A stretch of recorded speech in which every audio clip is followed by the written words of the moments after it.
One of I think, a myth or cultural or societal pressure that is reinforced heavily by our biological desire or needs, impulses that are subconscious, is this relationship. In order to be happy, I need to be in a relationship.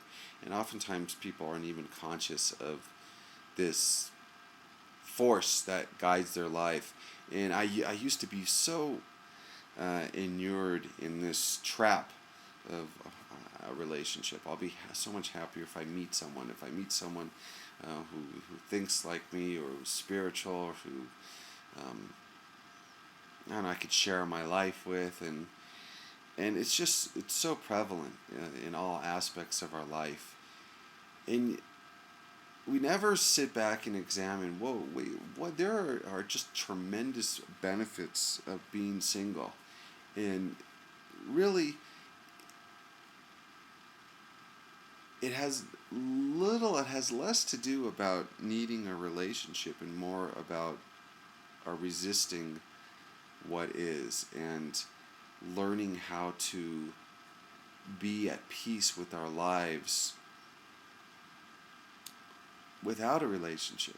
Now, not that there's anything wrong with being in a relationship, but oftentimes we procrastinate and put off our happiness until I meet the one, until I meet my soulmate, the right person. And then you look at the majority of people that are are married or in long-term relationships, and you'll hear them complain. And it's a case of the grass is always greener. And one of the greatest opportunities is to take advantage of your singleness. There are so many things you can do, explore, achieve, accomplish, along with the inner journey, being single. And I know a lot of people, realize that and love their singleness, but a lot of people don't, and there's just tremendous pressure to to be with somebody. And when you realize that our biological needs is everything is driven, we're animals, and we're all driven to reproduce. But it's no longer like back in the days, thousands of years ago, you needed children in order to survive, to work the fields, to grow crops, to take care of you when you get old. There was a strong need, but now I think a lot of our need to reproduce and have children is ego-driven. There's nothing wrong with having children. I'm not saying it's, but I'm saying it's oftentimes not for everybody, and oftentimes it's the wrong force that is driving our need. A lot of people feel like they have nothing in their lives. If I had a child, if I had a relationship.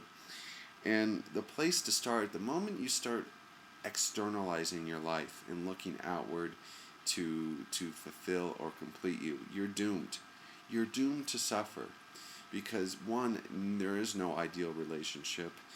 Relationships are hard work, tremendous sacrifice, and filled with compromise. And when you start with, well, instead of trying to be a desire filler, start saying, how can I be fulfilled without having my desire achieved, realized? And when you start from there, it changes the energy force. You just become content with whatever state your life is in, and we're not, around on the treadmill. I need to get this. I need to get that. I need to find someone, and because nothing external will bring you eternal contentment, joy, peace. In fact, it can really oftentimes rock it, upset it, and cause disharmony.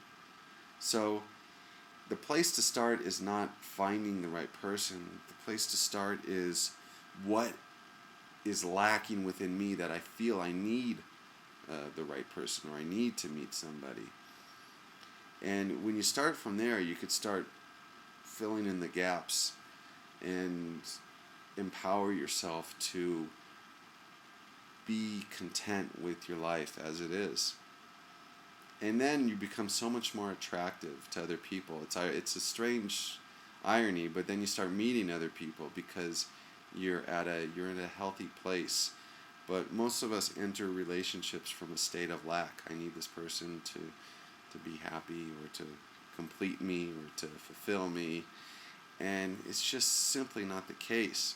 And it's a hard force to fight when it's reinforced and perpetuated by family, friends, society, and then with our unconscious biological drive.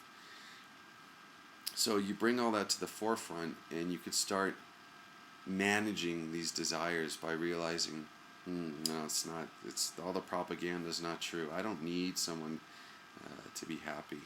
In fact, I'm going to take advantage and enjoy my singleness. Man, there's so many things you could do when you're single that you can't do when you're married with children, or in a committed relationship.